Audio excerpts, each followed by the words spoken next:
Today's episode of Running Back is here. It's ready. It is hot.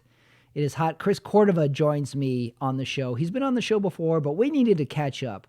Chris is the curator of a couple of Instagram accounts, and you'll see we have a pretty good talk about movies, Austin, Texas, not to mention a little bit of an offshoot when it comes to a draft. Well, you'll see what I'm talking about.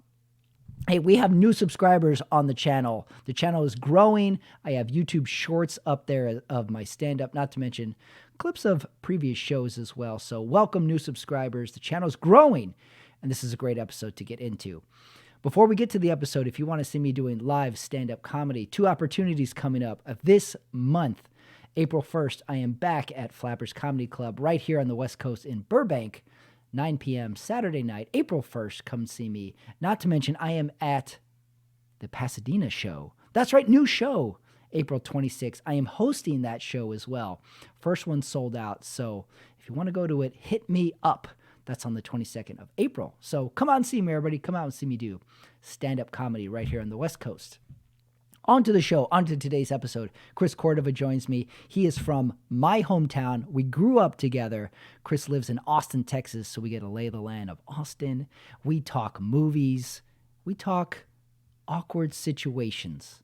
You're going to see what I'm talking about as we get into the episode Rotten Tomatoes movie game to wrap it all up at the end. So here is Chris Cordova on Running It Back. Enjoy.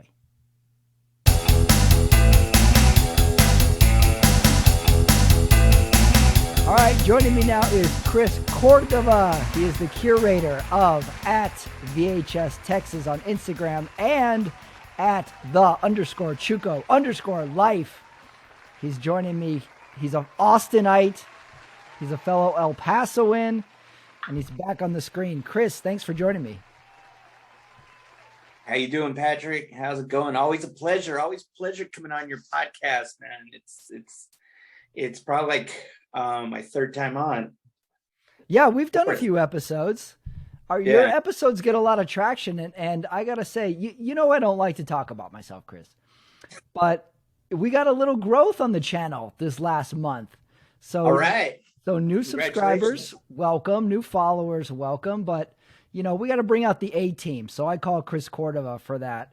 And not only, you know, is Chris the A-team, you're off a recent visit to Disneyland as well. I am. It was amazing. It was amazing. You know, I'm dating my girlfriend, Michelle. She has an 11-year-old daughter. And so we've been talking to her. We built up this trip. We said, well, what are we going to do during spring break? So Disneyland came up. You don't just play around with the idea of Disneyland with an 11-year-old. You have to come through. So yeah, we were there last Friday, and it was a lot of fun. It was a lot of fun. Is Disneyland still cool? I don't hear people. I mean, I live in LA, so maybe I got local bias, but like, what's up with Disneyland? Do people still go? People still go. They have this thing called Galaxy's Edge. Sorry, I'm jaded. I'm officially now an LA douche. Sure. I hate Disneyland. I don't go down to Anaheim. I'm not an Orange County guy. But yeah, for Texans, Disneyland's still pretty cool. Actually, a big vacation spot for El Paso people. Like every third person there I met was from El Paso, which was cool. But no, yeah, I went to the Star Wars Galaxy's Edge. Like I was playing it cool. Like I was like, yeah, we'll go check it out. Whatever. It's the first thing I'll check out. But like I went there. It was like the first thing we did on Friday. Got through the hullabaloo of Main Street. Got out of the way of Adventureland. Finally, we hit Galaxy's Edge, and it was like being in heaven. It was like being in heaven, like 8-year-old Chris Cordova. So what goes on? Also, because, you know, when it comes to Galaxy's Edge, you are a child of the heyday of Star Wars. My Star Wars essentially starts at Return of the Jedi, but you were in the thick of it during the Star Wars run late 70s. So what's this like? It was amazing. It blew my mind. But I would say my brother, he was born in 72. So he was about 5 when the first Star Wars came out. But I would say Empire Strikes Back was like, I think that I really remember going to the theater and seeing Empire Strikes Back and the whole Hoth and the whole Sky Planet. And I like it was good. But going to Galaxy's Edge, it blew my mind. It was like it was kind of the world we were always promised as kids. It was kind of like one day you're going to get to live in Star Wars land, and like it came through. Like Disney bought out the franchise, and they came through with making an amazing place. And I don't know, did you grow up going to Disneyland a lot? Yeah, we went a couple times, I remember. And then, I have the younger brother who's, 10 years younger than me. And we went when he was a little kid. So I was a teenager. So I got a few good Disneylands in me growing up. I remember Captain EO was a big deal. Remember the Michael Jackson ride? Man. We took a pop star and made a fantasy ride out of him. Are you allowed to talk about Captain EO in the year 2023? I think you are, but only in regards to that it was a shitty ride. It was a ride like where there was like a screen and the screen moved, and like it wasn't a real ride, if I remember right. Yeah, I think it was just like a long music video, but yeah, it was there next to Space Mountain. It was in Tomorrowland. It was the future. Like, it was like, yeah, Michael Jackson is a big part of the future. So that did come right. It just probably not in the way Michael Jackson wanted to be remembered in the future. but yeah, Annalisa, like your younger sister. My younger sister, Annalisa, like she learned to walk at the age of 1 at the Disneyland Hotel. And like, I don't know what kind of pact she had with my parents, but she got taken to Disneyland like every year. So like from the year 86 to about 1993-ish, I went to Disneyland pretty much every year. So I got to, we grew up going to Disneyland pretty regularly, but yeah, and that was kind of the thing. It was like, yeah, like Disneyland was always great, but with this Star Wars thing, it was a game changer. It was like, oh, finally something for me. For me. Yeah, something for like the 40-plussers like us, you know, because like Star Wars was our thing. I got into it late, but it was huge. But then like, so I watched it all on VHS and like loved it, but I didn't get to experience it in real time. I feel that way a little bit with the movie Rocky series as well. Like my Rocky starts at Rocky 4, essentially. And I'm like, this is awesome. And then like my dad was like, there's movies before this too. And you're like, there are? Like, can I watch them right now? I need to watch them. So like I kind of catching up in Star Wars Galaxy Quest. It's like nailed it for the adults. The young kids are into it. The adults are like, let's go. This is awesome. Where are you on like the new run of Star Wars on this kind of new universe that is happening? Are you down with the new Star Wars? Are you upset about them? Are you indifferent? Do you even go see them, Chris Cordova?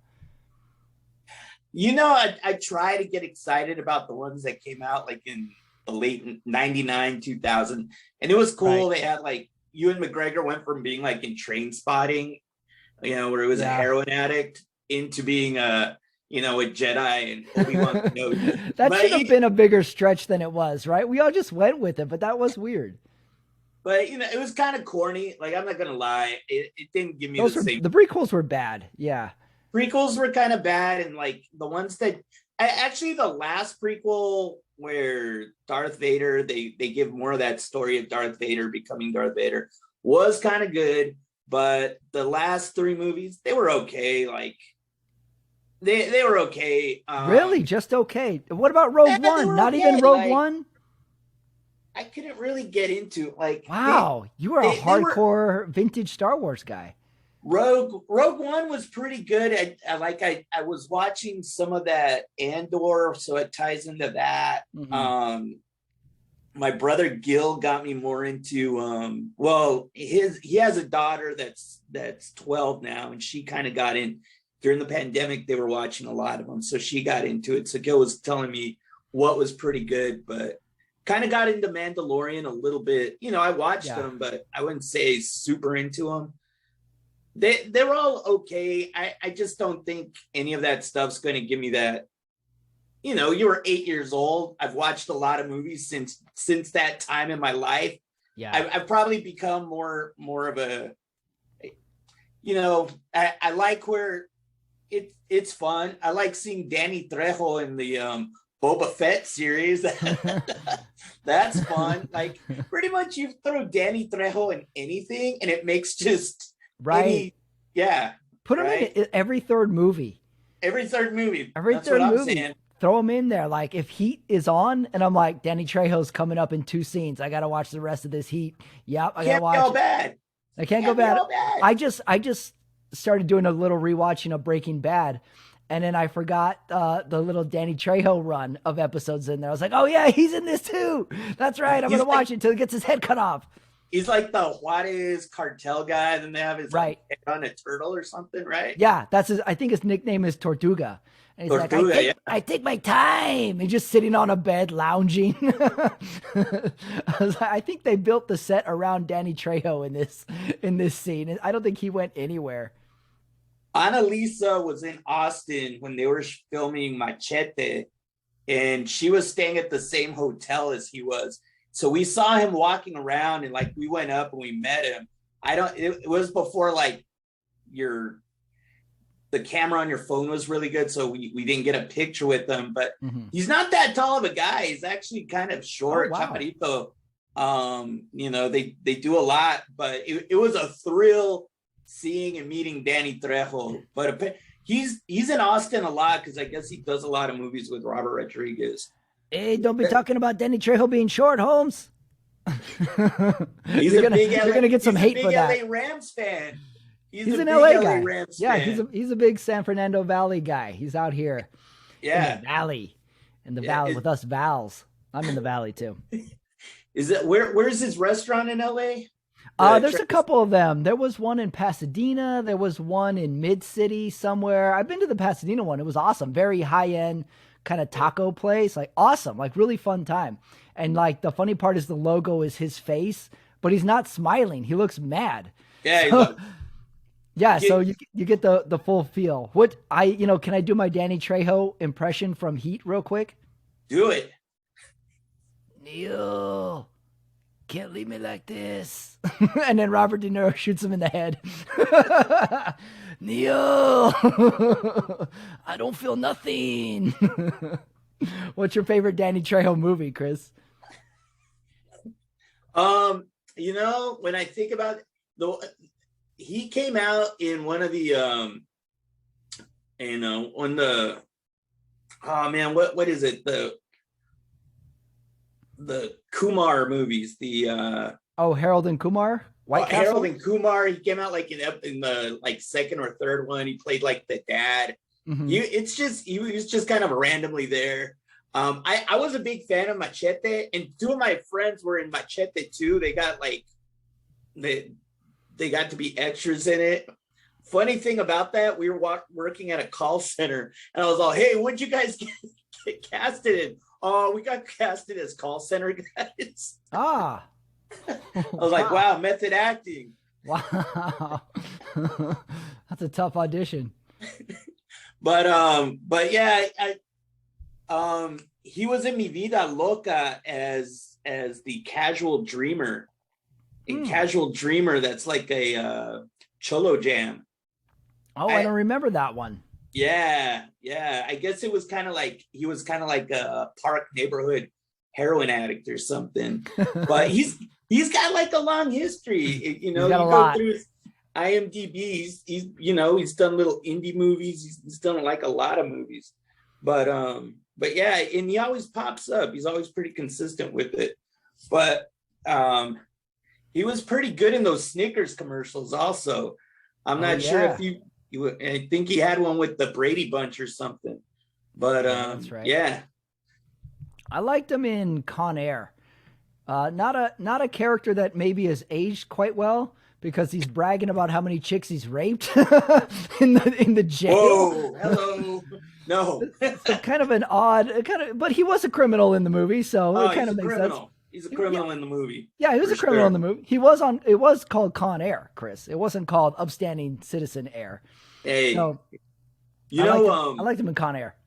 my brother Gil got my dad the Danny Trejo book for Father's Day last year, and that was a good photo op for my dad holding up the Danny Trejo book. But he talks a lot about, apparently he had an uncle Gil or Huberto or something that like was kind of took him under his wing, but also kind of like showed him a lot of the life of crime.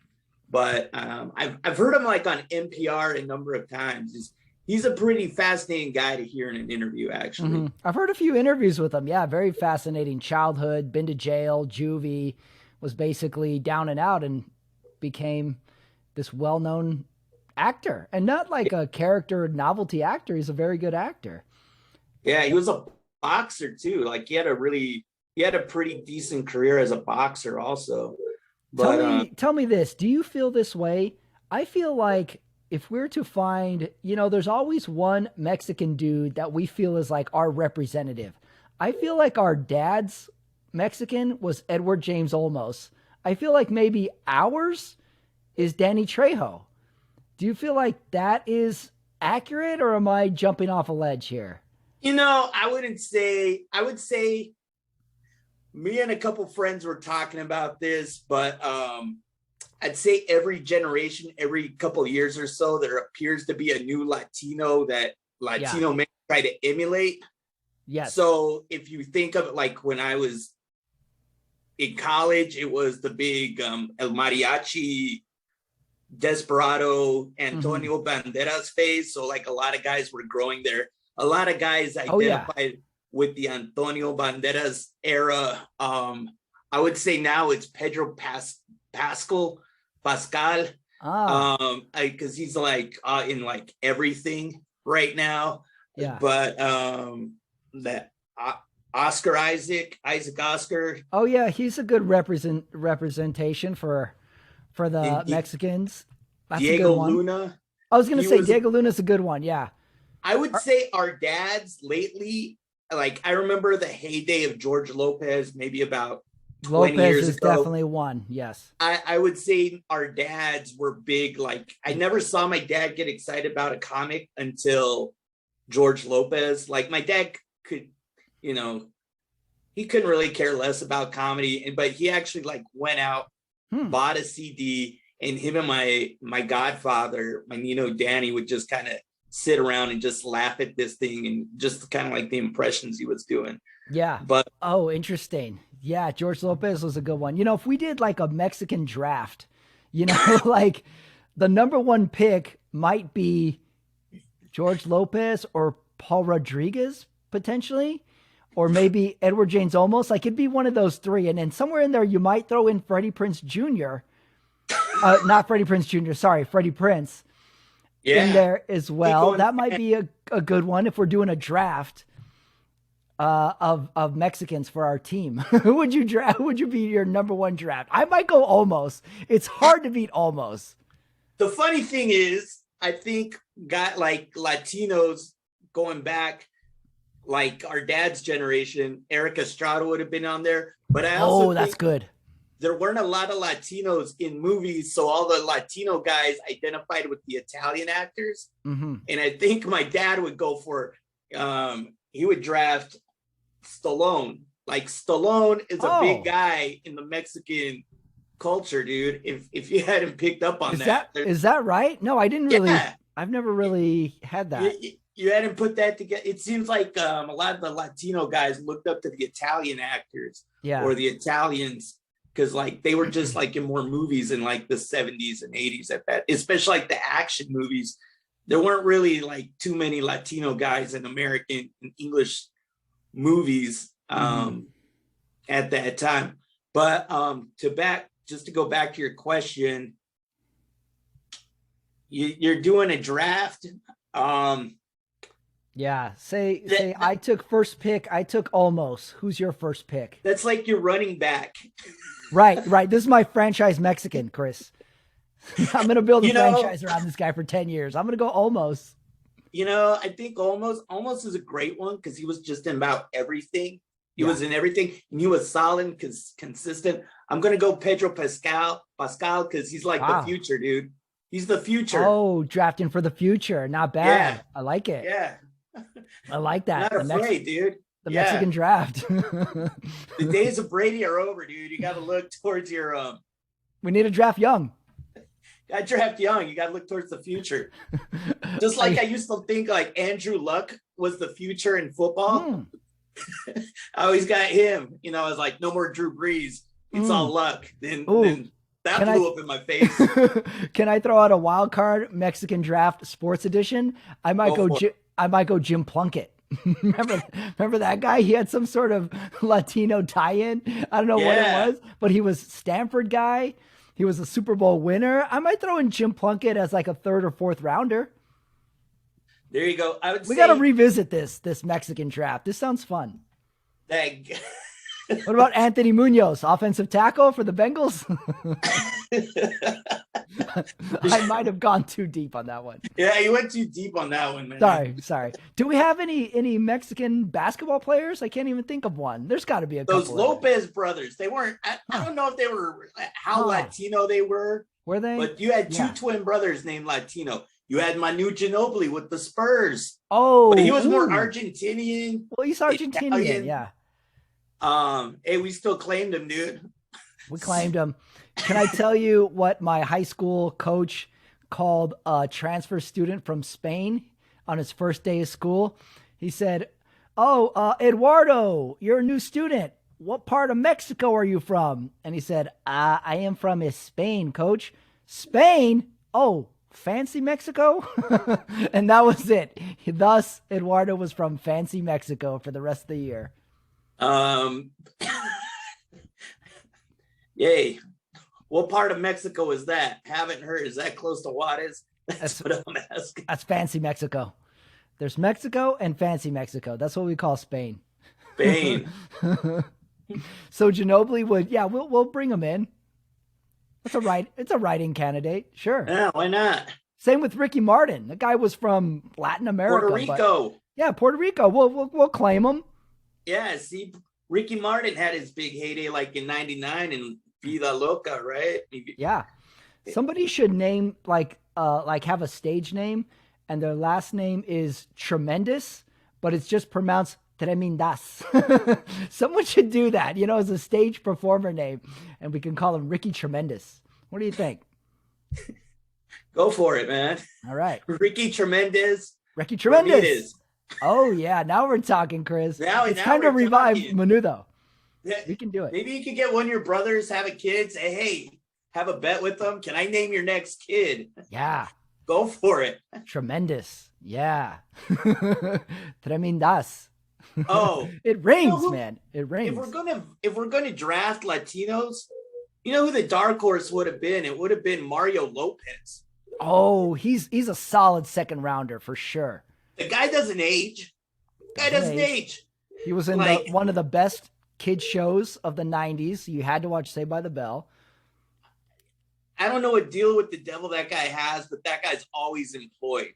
Like, he's like the Latino Ryan Seacrest or something, dude. He's like, got like 3 talk shows. I think he's got like a morning show. He's all over the place. VH1 always just kind of throws him a show here and there. Like, hey, what you doing? Then like, he gets a pass from like the tough Latino actors or stuff. Like they're all, it's Mario Lopez. Why not? And that guy comes to like San Antonio, always a crowd. Always a crowd. Yeah. Doesn't matter. Middle-aged ladies, young ladies, they're all there for him, dude. It's weird. Yeah. Mario Lopez, dude. He's been on TV for 30 years. He's like dancing on TikTok. He's like that quarterback that you thought was out of the league, but then you look at his history and be like, oh no, Bernie Kosar's actually been in the league the last 8 years. He was like Kurt Warner. He's Kurt Warner. Yeah. Mario Lopez. He's dancing on TikTok. Did we get rid of this guy 10 years ago? Nah. He's probably 52 years old. He's still super jacked. I don't know what he's injecting into his veins, but you do it, Mario Lopez. He's definitely got to be on someone's team for sure. Yeah, it's working for him, dude. The Mexican it's like the king of LA. Who in LA? That guy runs LA. He's going to break the biz big. I'm telling you, same principle. Same principle. Oh, I got one last thought on Star Wars. before I ask you about Austin. This is what messed with my head for, I'm telling you, a good decade. Every time I would watch any movie with Harrison Ford in it, this is what my uncle would do. We would, like, me and my brother would be watching Star Wars or something, and he goes, "Hey, Star Wars, who's that actor?" And he would point at Han Solo. And then me and my brother would say, like, "Who is that?" "That's Harrison Ford." And he would go, "From Witness?" Every time. He did that to us for like 5 years. And we'd be like, "What is Witness?" Did you ever watch Witness? I've seen Witness. Yeah. Pretty strange movie, but also pretty good. See, that was the thing with Harrison Ford. We were such Star Wars fans. We watched all his 80s movies. Like, you know, we were like, Blade Runner, that's kind of weird. Edward James Olmos in that one too. But we were just like, no, Star Wars. Then we went to, like, you know, Indiana Jones was good, exciting in its own right. Pretty good, but it wasn't no Star Wars. Then, like, really? Not even close, huh? It was no Star Wars. No laser guns. There was no lightsabers. Nope. God, come on. The Millennium Falcon. I got my picture in front of the Millennium Falcon. I'm 47 years old. And I'm proud of it. Probably one of the best moments of my life in the last 5 years. Wow. No lie. Wow. Who am I lying? Last 5 years? Last 20 years? What are you talking? Went to Star Wars Galaxy, rode Captain. You know, it just opened up something inside of me that said, you know, I'm not at a Star Wars con. I'm not at Comic Con. But you know what? I'm going to enjoy the hell out of today. Mm-hmm. And I got to go drink at that cantina bar. I don't know what they call it, Olga's Cantina, but I got to drink there, dude. Olga's Cantina. I think you're at a different bar. But it's like hanging out at the Creature Cantina where Han Solo shot Greedo, dude. I got to drink there. All right. Wow. Sure. It was like the Hard Rock Cafe. It wasn't the exact same one. Pretty darn close. Pretty fun. Holy cow. What an experience. You got to go to Star Wars. Chris, you went to Star Wars. Yeah. I'm pretty excited about it, dude. I'm still tired. It was a week ago, and I'm still kind of telling all my buddies about it. You're still buzzing from it. You are. I thought, oh, great. You just had a kid, but have you gone to Star Wars, dude? Yeah. I don't think so. You know the guy from Witness? I walked in his spaceship. Yeah, me, that's right. Oh, you got a PhD this week? But did you go to Star Wars this week? Nah, dude. Did you pay $8 for a soda? I don't think so. And I had one of my buddies asking if I got the blue milk, and I was like, I'm lactose intolerant, dude. Maybe 8-year-old Chris would have got the blue milk, but lactose intolerant Chris, I'm gonna get a regular drink, dude. Well, you were texting me, like, you're not a big texter, but you're texting me, dude, the wine. What did you text me? The wine bar at California Adventure is legit. I'm like, well, first of all, Chris is a wine guy. Second of all, am I on a text chain? Like, what is happening here? You're just loving live drinking wine at California Adventure. All right. Let me break this down for you guys. I had gone to Disneyland maybe about 5-6 years ago. We went to the wine area. Okay, so California Adventure, it's like the state of California. So they got wine country there. They got their own little mini Napa Valley. I went there. I was like, hey, this ain't so bad. Apparently, it's one of the only places in the Disney park you can drink, right? Oh. So did that. Last summer, I actually went to Napa Valley. It was great. It was fantastic. Like, I don't know if you've been to those like wineries out in New Mexico, outside El Paso. Well, these are way better. Right? Oh, wow. But whatever little winery, wine bar you go to Napa. It's fantastic. It's just kind of like, they don't play over there, and everything's expensive. Like, you go to your local one, it's like maybe $10-15 to do a little wine flight. Here it's like $120 to do just to go tour a winery and have like 5 or 6 wines. No, it's nice. After that experience, you become like a wine guy. All right. I'm not super fancy, but after that experience, hey, I'm a wine guy now, Oh, wow. This is a new angle for you. Chris, classy, dude. Chris I'm Cordova, the classy now. wine guy. So they got this lit. So we're there. I think the thing was we just spent 3 hours in line at the cars ride. So it started to get a little warm. You know, I was on vacation. I was like, yeah, why not? Let's have a couple wines during the day. It's 3 p.m. Why not? Who cares? Yeah. By the end of the night, we saw a couple people. Looks like they'd had a few, but nobody cared. They weren't getting escorted out of the park. Oh, wow. They're like teenage adult kids were with them, and they seemed kind of embarrassed that mom was a little tipsy at Disneyland, right? But apparently, as this lady was being rather loud, she said, "I come here all the time. I love this. You gotta come during Food and Wine Fest. It's the best." Huh. You know, you were downplaying Disneyland. Who goes to Disneyland anymore? Right. Well, yeah. Seasoned alcoholics who are fond of Disney culture, dude. There you go. Here I am in LA douche, and I could be day drinking at California Adventure. Yeah. Talking Danny Trejo in line with people. You know, Any you guys ever see Frantic? That was a good Harrison Ford movie too. Let me taste some of that rosé. What's your favorite wine now? Are you just stocking up with the bottles? Yeah. Oh yeah, no. I'm a red wine guy. The whites, too much for me. Can't handle them. Red wine, chill you out. Okay. Interesting. Yeah, there was like a group of about 15. There was like a family of about 15 that were from El Paso. They were all in front of me in line at the Cars ride. So man, how ironic you're gonna get drunk and then go on a ride named Cars. DWI. There's no DWI there. It's fantastic. These cars are out of control, Chris. It's on a track. That's the destination. Like when you go on vacation and you're from West Texas, you want to go to LA. You want to go and that means Disneyland. You're pretty far removed from the rest of Texas. Like in I'm not going to LA. Southern California has some nice beaches. They got Disneyland. They got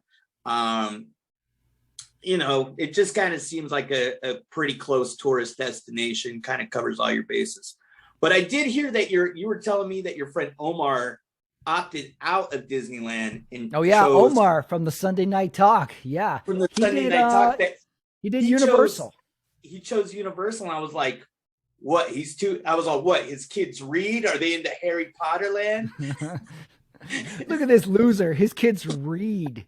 I was all, what the hell? He can't be like the rest of us. Think you're better than us, Omar? I'm gonna have a talk with him. Yeah, you better than us, Omar? Reading your kids at night? What the hell? I'm gonna have a talk with him. This is the new Omar move. He texts me, "I'm gonna be in LA next week, bro." I write back, "Awesome, let's get together." No response. This is the Omar move. He'll text you, ask a question, you answer it, and then dead air. That's how that guy rolls. He's very mysterious, that man. Listen, that's something he has to run through his wife. Right. He lives in LA. You think I can hang with them? His wife's probably like, who's this Patrick guy? Oh, the guy you do the podcast with? The guy you're drinking on the internet with? Yeah, no. I don't like you hanging out with that Ramirez boy, Omar. Yeah. I can see that. You're a father now. You got to take the kids to Harry Potter land. That's your new. That's where you are now. I'm a bad influence, Chris. I'm a 42-year-old comic who's doing spots for 8 people at 10 p.m. at night. You mean your comic friend, Patrick? That's who you're going to leave your family for? Your quote-unquote comic friend? Yeah. Hell yeah. Chris, we got something here. We're only like 30 minutes in. We already have like 2 awesome segments for the future. Tremendous and the Mexican Draft. My name's Chris Tremendous, and I like Bad Bunny. There you go, dude. Well, as a comic here in LA, this is what I want to ask you about, because I hear nonstop Austin talk here in LA. People are moving to Texas. People are talking comedy in Austin. There's clubs there everywhere, apparently. What's your take? You've lived in Austin since when? 1994. Have you seen this surge of Yeah. people moving to town, businesses growing? What's the word out there? Give me the info from the streets. This is what happened. So during the pandemic, Texas was the only place allowing bars to be open. Mm-hmm. So comics from across the country couldn't perform in their own hometown, especially if they were in California, New York, whatever. But Texas was like open season. So pretty much every comic came to Texas during that time and pretty much stayed here, made Texas like their base. Joe Rogan came here, and I guess Joe Rogan's king of podcasts. So all his followers and like they all moved here too, but pretty much every person, every guy who has a drinking problem under the age of about 35, about a third of them are comics. And for every like coffee shop that has a comedy night, everyone says, oh, one of Joe Rogan's guys is going to be there. Or it's like everything is connected to Joe Rogan somehow. Yeah. Or one of Joe Rogan's guys is going to be there scouting people. We should go. This place is going to get real packed. And the buzz is always a lot more. There are like, I think it's Vulcan Gas Company. They've been doing they bring in some big acts, but then Joe Rogan just bought out like one of the old Alamo Draft Houses on 6th Street, aka 36th. So that's now going to be like a club he's going to be like running. Then he bought another. Yeah, I saw it's been open for 2 weeks now. Yeah, one of my buddies went to the opening, but he bought this other theater, like I think out by like where he lives, like on I think he lives like on Lake Austin. And but it's like this, it was called One World Theater, where all these like world music bands would go. Like, yeah, it was for the hip shows weren't playing at this theater, but it was a fantastic, nice theater. But apparently Joe Rogan bought it. But yeah, him coming here, starting his podcast, kind of like Dave Chappelle's here a lot. Like Elon Musk he did this whole Tesla thing here. So it was like Elon Musk, Joe Rogan, they all moved to Austin at the same time. Now it's like everyone's a podcaster here. Everyone's a blogger. It's kind of weird because, Austin used to be this place for musicians, some filmmakers, but everybody was kind of hippie-ish. Everybody, like, there's no hippies in Austin anymore. Yeah. What did you see when you first moved to Austin? I had always heard it was hippie, liberal. It was hippie. Of Texas. What was it like in 90? What would you say, 99? No, 94. So 94 you moved there. Wow.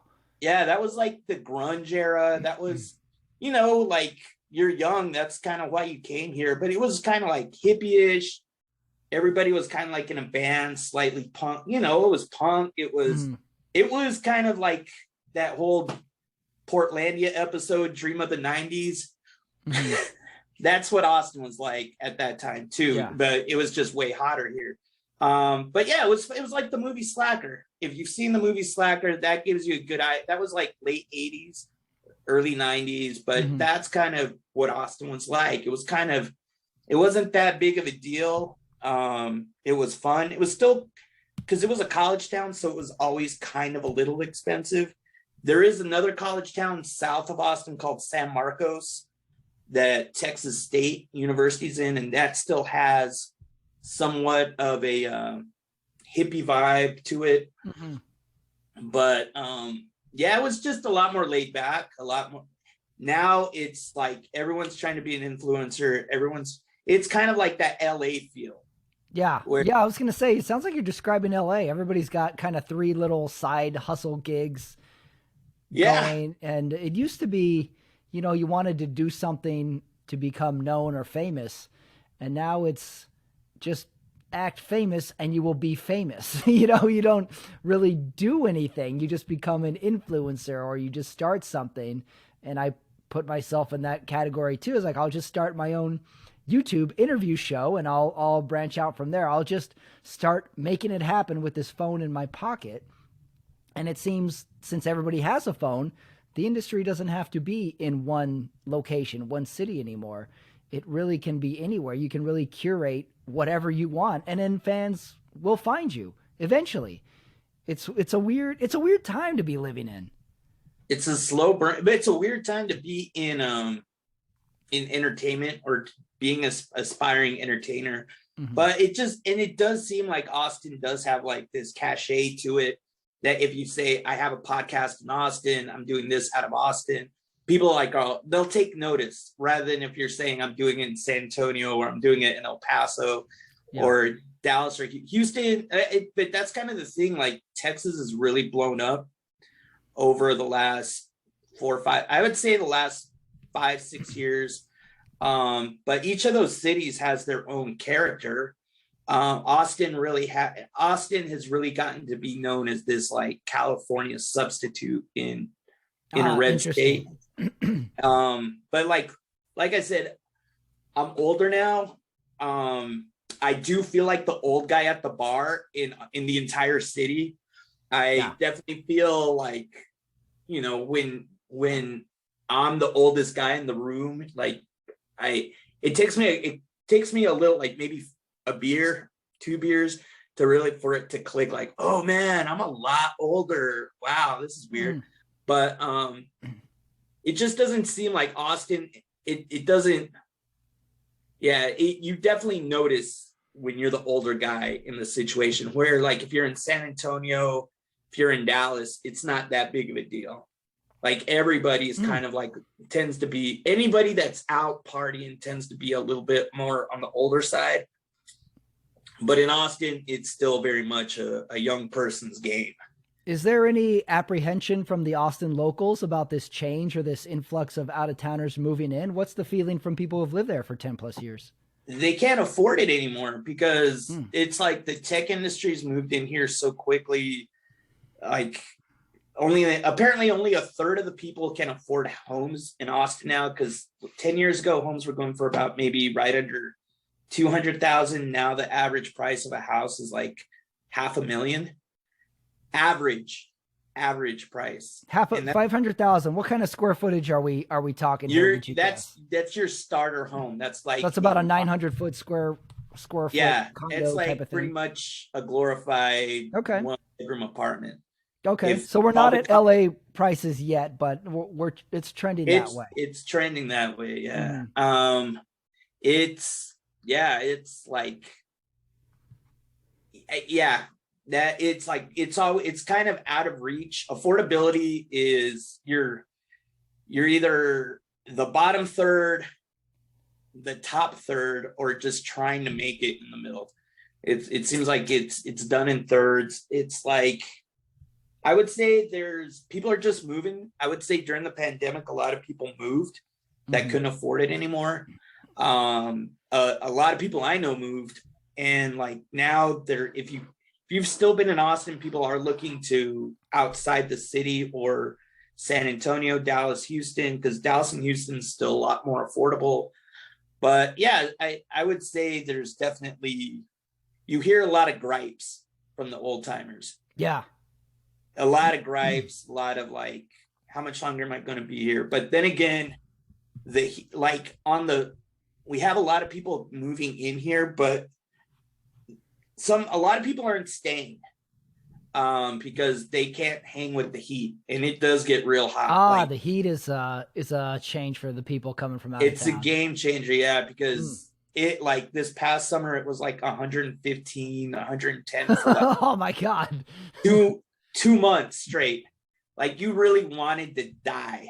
You really just it was so uncomfortable because, you know, we grew up in El Paso where it was always dry heat.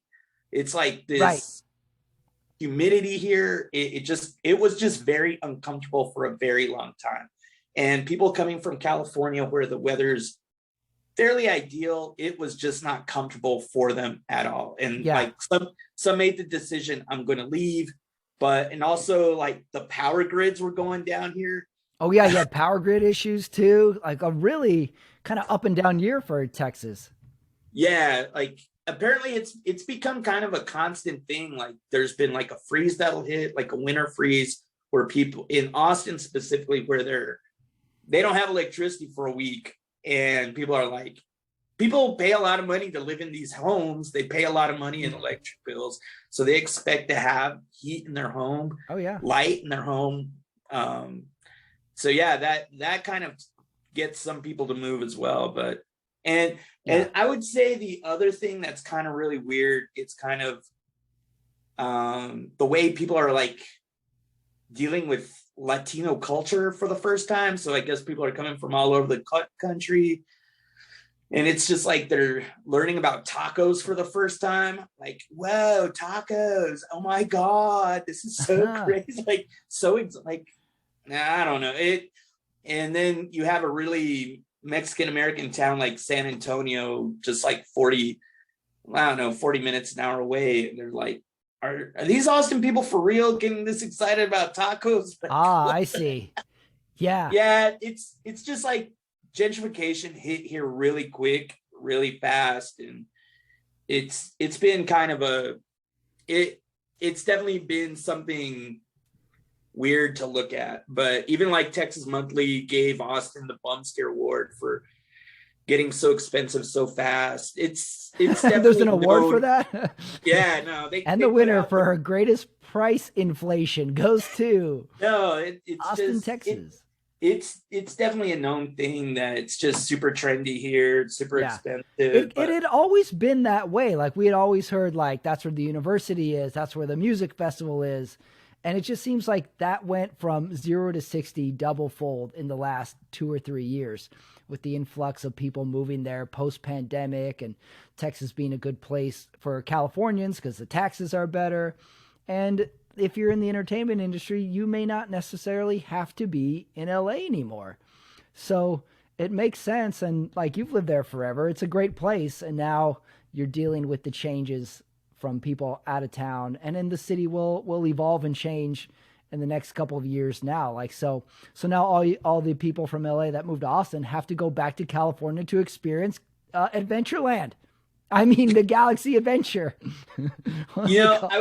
I do a lot of work. Like I've always kind of like worked in the community and things like that, but we're seeing like the Black population shrink, which is really alarming in Austin, where just because like gentrification's hit so hard, so many people can't afford to live in like these neighborhoods that they grew up in. I would say the Latino community is not being affected as much, but definitely moving more out to the outskirts of town. But yeah, it's just kind of,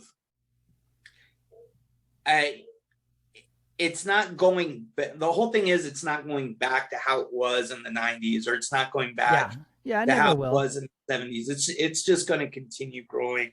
I think that's just how Austin is now.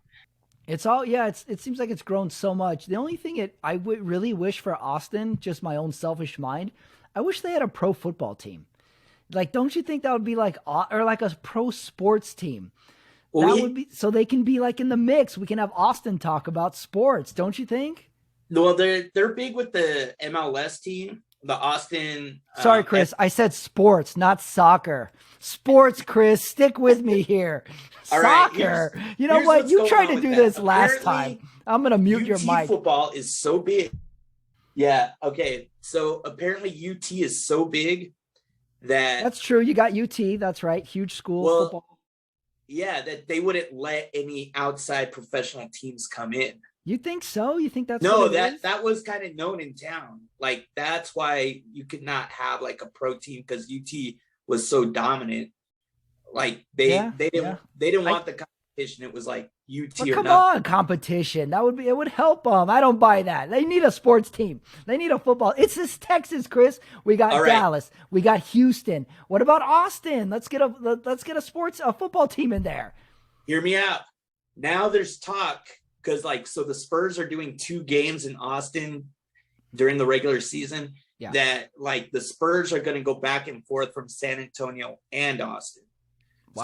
So they're trying to feel it out, but the Spurs aren't doing so hot. But I don't think Austin people like the Spurs. I think the Spurs are kind of too much of a Latino team, because they're identified with the Latino city. And all these people have come from other places that they get behind whoever that. Well, there's still a lot of Rockets fans and a lot of Mavs fans when it comes to basketball. Mm-hmm. So you still got a big contingency of Mavs, and everyone's a Mavs fan right now because they're doing well. Yeah. But then you have all these people that came from Portland, so they're Trailblazers. Lakers fans, there's always Lakers fans here. Like, interesting. You got some Lakers fans there. Yeah, I just kind of think Lakers have always just been a predominant team that people just follow them. They like the winner, blah, blah, blah. Mm-hmm. Same why people like the Yankees and Red Sox. People like Yankees and Red Sox all over the country. But I just think the Lakers have that. With all the tech people here now, a lot of Bay Area people, there are a lot of Golden State fans here.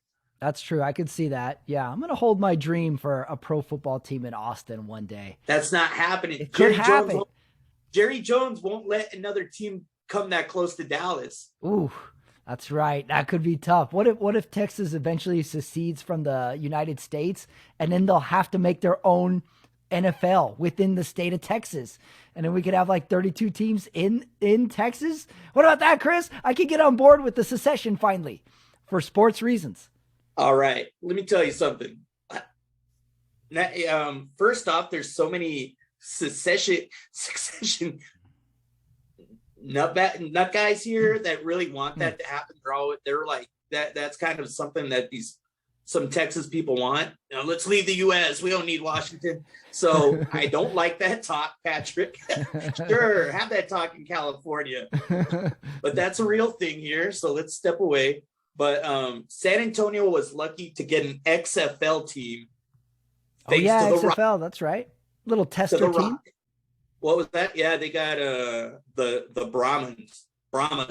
And Heinz Ward is their coach, and they do have the Steelers colors, so that's kind of cool. But I like that. They haven't been winning so many games, so it's more like the Steelers of this past season. Yeah, this is Tommy Maddox Steelers. Here's my one Texas joke. I went to high school with a guy who was voted most likely to secede. There you go. Thank you. That's got legs, dude. I like that joke. That's good. Right. That's good. Right. That's good. That'll be my 11:15 spot opener. You know me, Chris. I'm a man of the people. I live my life $40 at a time. Hey, people live any other way? That's right. Wells Fargo and I have a $40 relationship. All right. I got a movie game for you, Chris. You're very versed in the movie game. I am. I had a thought from last time we discussed. So this time, we're going to go head to head Rotten Tomatoes movie. However, this theme, and this is going to be good for talking, these are movies that we saw with our parents and were quite awkward in the theater. So, okay. So there's a little story behind each movie I selected. So let's start from the beginning. I'm just going to give you the movies. I have awkward movie we saw with our parents, the movie Magnolia versus the movie American Me. Let me tell you about my experience with Magnolia. I saw Magnolia in the theater with my mom and dad, and they were so upset while watching this movie, they walked out and made me leave with them. They were like, oh, we can't watch. This is disgusting. We got to go. And like, this is like, 13-year-old me is like embarrassed and like, well, why did we come to this movie? You guys don't like these kinds of movies. And they walked out of Magnolia and drug me with it. So very awkward scene. All right. Magnolia. My parents had to walk out. It was during like the Tom Cruise motivational speaking parts, or was that was awkward? That was pretty awkward. I think there's a couple sex scenes in the movie too that were kind of awkward to watch next to your parents as well. So it was a very quiet drive home. Wow. Okay. Yeah. Okay. Magnolia, very awkward. And then you mentioned to me you saw the movie American Me with your own dad. Yeah. We saw that one. But once again, my dad's a big Olmos fan. Mm-hmm. We go way back with we watch a lot of Edward James Olmos movies. But yeah, it was prison movies. Mm-hmm. Because there's some tough Yeah, scenes in that movie too to see with a there's some parent. tough scenes, but I don't think it was that bad. It's not like my mom was there. I think it would have been Right. more with my mom being there, Mm-hmm. but that one wasn't that bad. We did see Boys in the Hood with my dad, I think. Oh, I do really? think we saw Boys in the Hood with my dad, and that was I think my dad had that um I don't know. I think he was trying to quote the dad in that movie here and there, but I think my dad kind of liked that movie. He Hmm. kind of liked that movie. Oh, I could see your dad liking American Like Me. It's he got a he lot. liked American Me, but he likes all those L.A. movies because he had a lot Yeah. of cousins in the L.A. area. Yeah. His good buddy Ogie was in L.A., so he knew kind of like some of those neighborhoods. So he liked those movies. He liked those. It was fun. He didn't mind them so much. But like I said previously in a previous podcast, he compares all movies to Rocky. So Mm-hmm. we saw each of those and it was like, it was all right, but it wasn't no Rocky. Ah, gotcha. Yeah, yeah. My mom, my mom calls the shots. We're watching a Magnolia, and it's like some sex scene or something, and my mom goes, "Okay," and then we just walked out. That was it for her. That's how you know my mom's done. She says, "Okay," she's fucking booked out of that theater in Sunland Park Mall. I saw we saw 16 Candles with my mom, and I was young. I was like maybe 8 years old or 9 years old. But like my brother Gil, he's 4 years older than me. He wanted to see it, but my mom went with us, and there were probably a lot of things like the real inappropriate stuff about that movie went right over my head. But watching it Mm. as an older kid or as an older teenager, where I got a lot more of the jokes, I was like, man, I watched this in front of my mom. Interesting. That's Yeah. that kind of made it more funny. But like I was also there with my brother. It was the 80s. It was still kind of the era of it wasn't Porky's, because Porky's was out in the same area like where Yeah. the sex comedies like Zapped were out. Mhm. So a Scott Baio high school thriller where he could like make women's shirts come off or something like that, right? Or Fast Times at Ridgemont High. It wasn't a Oh, Fast Times that'd be a tough one to watch with the parent. A couple tough scenes in there to get Yeah, through with the parent. Yeah. right. So, but that was all like in that early 80s era. So I guess 16 Candles was still kind of a John Hughes movie. So it was still Mhm. it was dark comedy, but still kind of Mm-hmm. nice, still funny. There were still things, still like a love Right, story right. there. Back in those days, dark comedies had like a light edge to them still. Like it would still have light jokes and you could go on. Now they're just dark.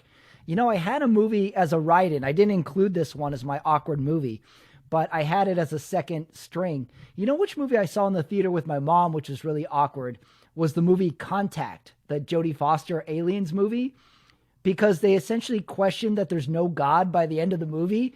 And let me tell you, there were questions from a young Pat Ramirez coming out of that theater. I was like, wait a second. So what is going on with God stuff? The people don't believe, there was a few questions. I didn't include it. It wasn't awkward. It was just, I was kind of curious. So back to the movies. We got Magnolia versus American Me on Rotten Tomatoes. What do you think has the higher Rotten Tomatoes score? It's a tough one out of the gate here. Rotten Tomatoes loves Paul Thomas Anderson, so I'm going to go with Paul Thomas Anderson's Magnolia.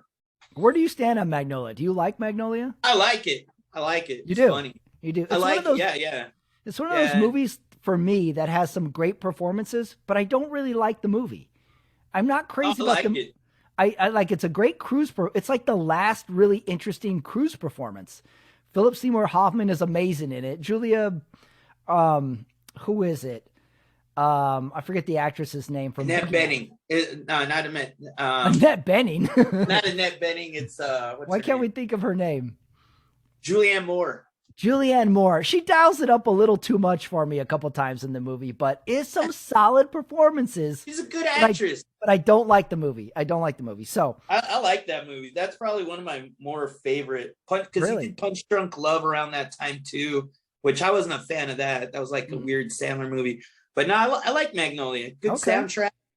I bought the soundtrack. I like it that much. That was the soundtrack era. Yeah, you went and out and bought the soundtrack. Yeah, but that's big what Paul soundtrack Thomas guy. Anderson does. Is like they're essentially music videos, and you're Yeah, but like 45 minutes into it, you're like, when's this movie gonna start? That's what bothers me about it.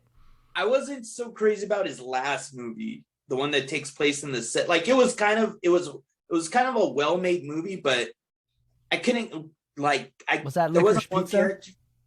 Yeah. Yeah, I didn't get into it either. I'll agree with you on that. It bored me. I just didn't like any Like, of the just characters, do Boogie Nights 2.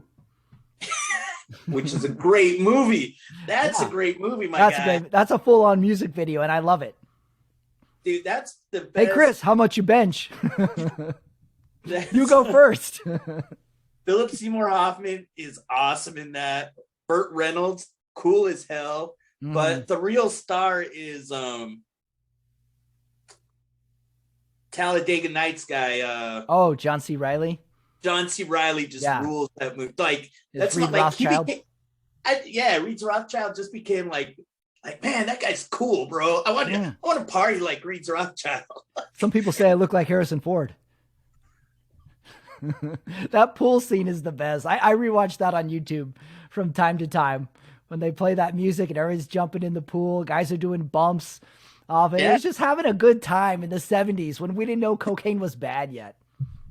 We didn't know. It was a different time. Hey. All right, we got off track there, Chris. Magnolia versus American Me. You're going? Oh, Magnolia. Okay, Magnolia is 83%. American Me is 73%. See, dude, Latino movies didn't get a fair shake in Rotten Tomatoes. It's skewed, whatever. Oh, so you think there's a bias? You think there's an definitely a underlying bias? Okay.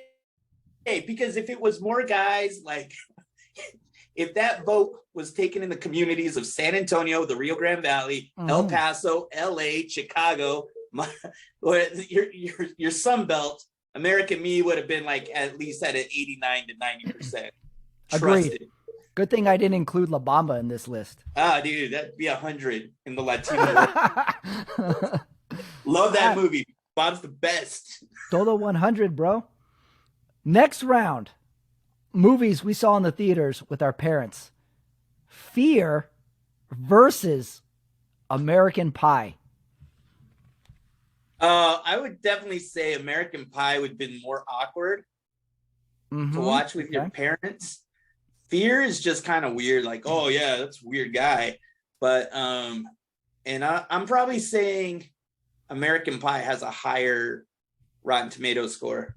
Did you see either of these movies with your parents? No.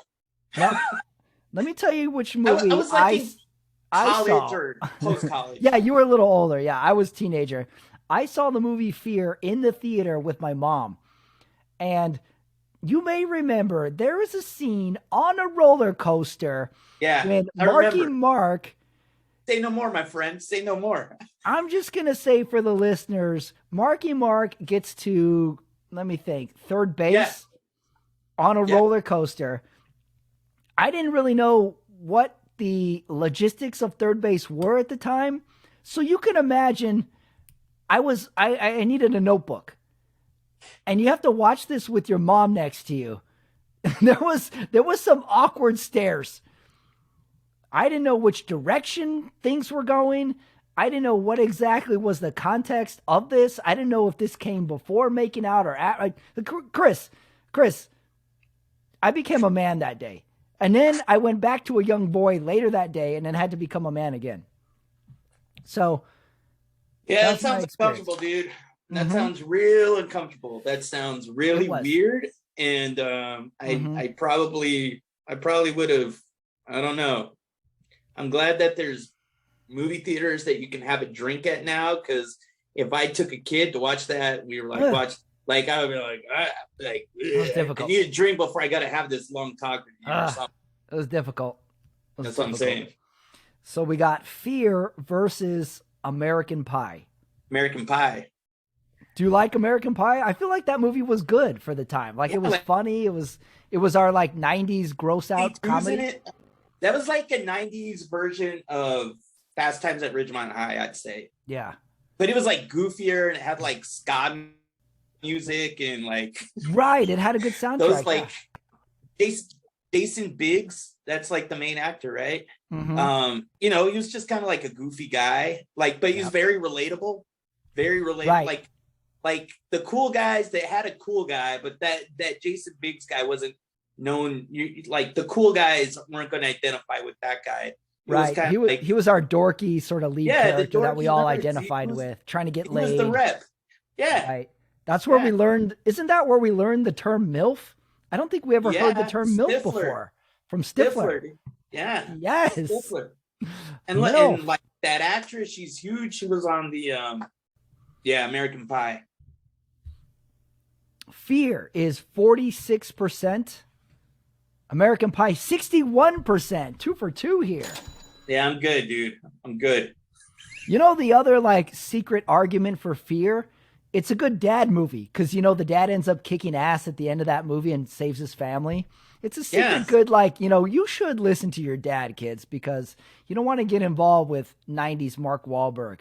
2023 Mark Wahlberg, he's kind of insane too. He's like you've seen that thing on the internet where like Mark Wahlberg wakes up at 2 a.m.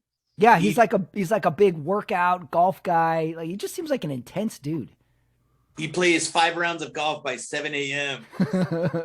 Dude, he was Marky Mark, Chris. You don't get that out of a man. He's a crazy guy. He's asleep by 5 p.m. That's right. Yeah. He eats at Luby's. You should do Fear 2. Oh, Oh, Fear 2 and Mark Wahlberg's the dad. That's what we need to do. God. I'll If go only you lived in LA and worked in the industry. Yeah. Yeah, definitely. Well, you know, the YouTube show's growing. We're up to 100 subscribers. Come on. Hey, that's nothing but wins, baby. Come on. Fear 2. That's I'll go see it wins. in the theater with my mom. Last round, Chris, for awkward movies you saw with your parents. Let's slay this one, dude. Your movies are Parenthood Yeah. versus The Graduate. I think I did see Parenthood with my parents. It came out like about 88. That movie came out 89. Yeah. Keanu So Reeves. young in Chris that one. Cordova goes to see Parenthood with mom and dad, or just one of the parents? No, I think we saw it. Like I think my mom and dad were there. Annalisa might have been there, and Gilbert might have been in there too. Mm-hmm. But yeah, I think that one wasn't so bad watching with your parents. Like there maybe a couple of things like the River Phoenix's brother, the Yeah. Phoenix. Yeah, Like his name's Leif Phoenix at the time. He went by Leif at that time. Or but Joaquin he's Phoenix. Joaquin. Yeah, but at the time he was Leif. It's really weird. But then like he goes into He's his really room good and- in that movie too.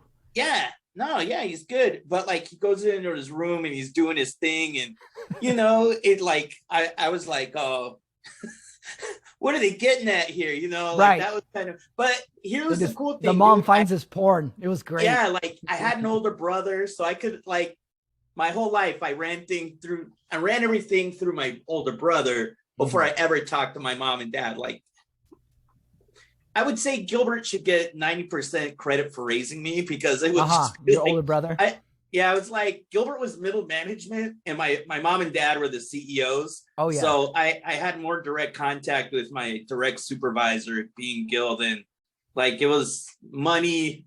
If I had to go to my buddy's house, stuff like that. They had So to you're saying approve you the got your things. porn through your older brother? No. Sorry, that's what I took from that. No. I'm just saying if I had weird questions like, hey, what's going on in this movie?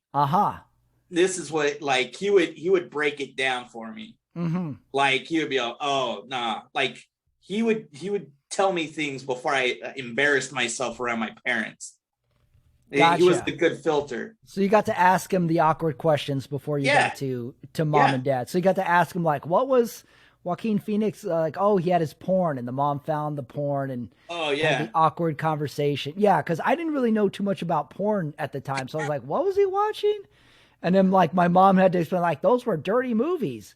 Like what's so Yeah. dirty about them? Like, I was just like, I just was naive. I'm like, what? Like, how dirty could they be? I didn't know what. So anytime you got porn in a movie or any sort of like masturbation in a movie, it's awkward to watch with a parent, I feel. They also talk about like marijuana. Apparently, like Steve Oh Martin's yeah. wife was like, so I thought you were going to join a reggae band. Are those one of those marijuana cigarettes? See, and like that, I think that was a little risque because like we kind of like looked over and but you know what was cool because I think there was like the summer of 88, 89 where like my parents they would take us to the dollar movies like on a Tuesday and they would be like maybe, hey, you want to go see a movie? Let's go see two movies tonight, guys. Yeah. And it was all great because we hit the mont with the like those East Side movie theaters. They would have like Yeah. all those dollars. So like we saw American Me. No, we saw Stand and Deliver. We saw Yeah. Parenthood. We saw like a bunch of those movies. Hmm. I think Beetlejuice came out around that time. That was like maybe 88. Yeah, that was late But 80s too. but yeah, it was like why not? The Dollar So Theater was a great way in our hometown for someone to talk shit about a movie. Like, oh, did you go see Parenthood? Go see it when it goes to the Dollar Theater. Like that was like a subtle stab. You could like, I'll still see it, but I'm not gonna pay $6. I'm gonna wait till it's $1, and I want to yeah, spend half a tank of gas to drive all the way out there. So you know, I'll show them. yeah. Why? Why? For there was like seeing it for $1 is like win-win. Then Right. like you could take whatever kind of food you wanted in there before like these Alamo traps. Right. My It was brother like would a take in like hamburger stand. Remember those 39-cent hamburgers? So you would right. take You like would. It was bag like a of those. BYOB of theaters essentially. You just would bring stuff in Totally, there. totally. You just watch a movie for $1. It was a different time. It was a different. Parenthood versus The Graduate. I don't know if you saw this movie. I mean, this is an old one. This is 1967. I I think my remember parents showed me The Graduate. Like mine my too. brother was there. Yeah, like they're you got to watch this, and plastics. You learn about plastics. Yep. You kind of like halfway through, you kind of like, oh, wait, this young guy's banging his girlfriend's mom. And there's a couple scenes where he's like on top of her. And you're like, and I remember watching with my mom and dad and be like, whoa, is this what goes on? Like, how is this? What's happening here? This is an old movie. Like yeah, I had kind of some questions. We're like, is this like a fan? Like who would get with his girlfriend's mom? It was, over my head. So a little awkward. You're like, how does this working exactly? You go to like, and then like, you kind of learn how an affair works in that movie. Cause he goes to the hotel and he gives a different name. And you go like, oh, right. You would have to give a different name. There was a lot going on in a young man's mind at that point. Yeah. And, Yeah, definitely. like, And then at some point you start asking, do any of my friends have hot moms? And you're like, I don't know if I should have this thought. Like it was a little mind blowing at the time. and bankrupt. Like you see that movie as an older person, and you're like, she wasn't that bad looking. Yes. you Yep. see that like at a younger age, and you're like, oh, that's gross. But then like you're like, she's kind of attractive. Mhm. Like that's not so bad. Right. Like she was not unattractive. So you kind of like, yeah, Dustin Hoffman could be seduced by this woman. I could see it. Also, Then, we had a weird relationship with Dustin Hoffman because we knew him as an older actor at the time. So it was weird to see him young. See him young, and like you see him now, you're like, man, this guy got ladies. Right. This little nebbishy man got ladies. What parallel universe were we living in? Yeah. But Maybe you that find was the out- MILF before there was a MILF. yeah. Then like you find out Anne Bancroft, and she was married to Mel Brooks.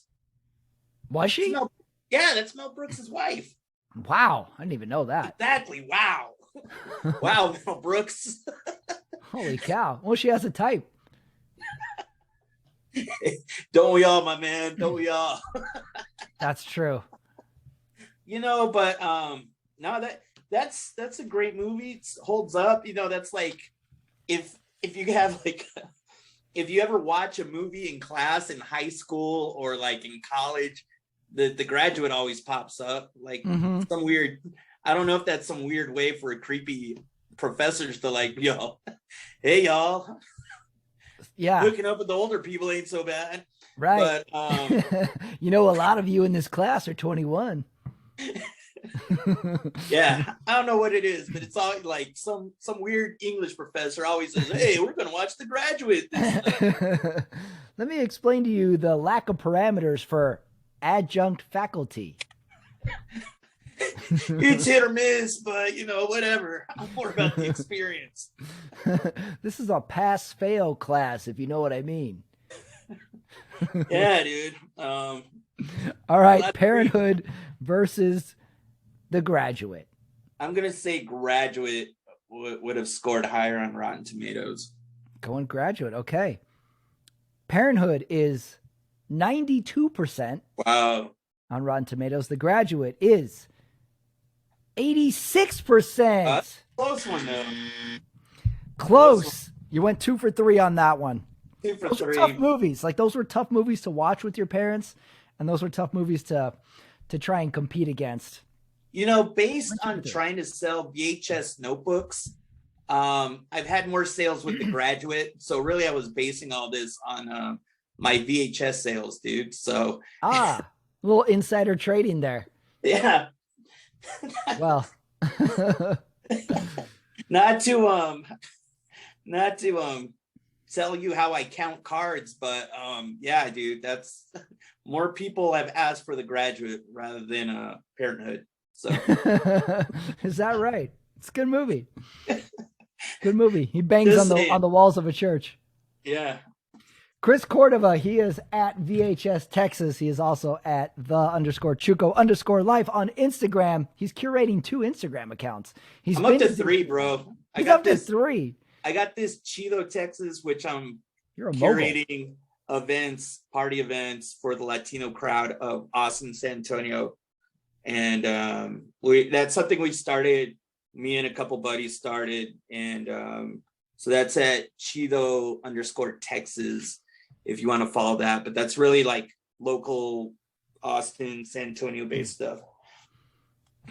Really trying to promote the Latino scene of the area. And well, go check them out. We're going to have a Mexican draft at some point. I'm excited about that, actually. I'm excited. we can go 2 running backs, QB, you know, 2 an receivers offensive tackle, and a kicker. A burner on the outside, a receiver. My Mario Lopez as my kicker, like the... Chris, let's do it. Órale, Chris. De veras, güey. Chris Cordova on the episode. Dispensing Disneyland, movies, awkward situations with parents. Wow, that episode had a lot packed into it. I hope you enjoyed it. Chris always brings the heat.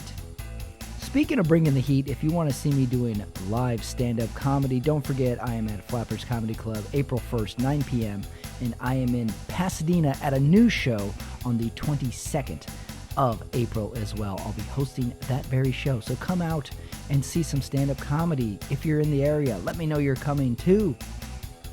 I want to thank all the new subscribers who listen to the show. We have episodes up on the network. Not only my interviews, I have the movie opening scenes YouTube show with Cousin Adrian is up.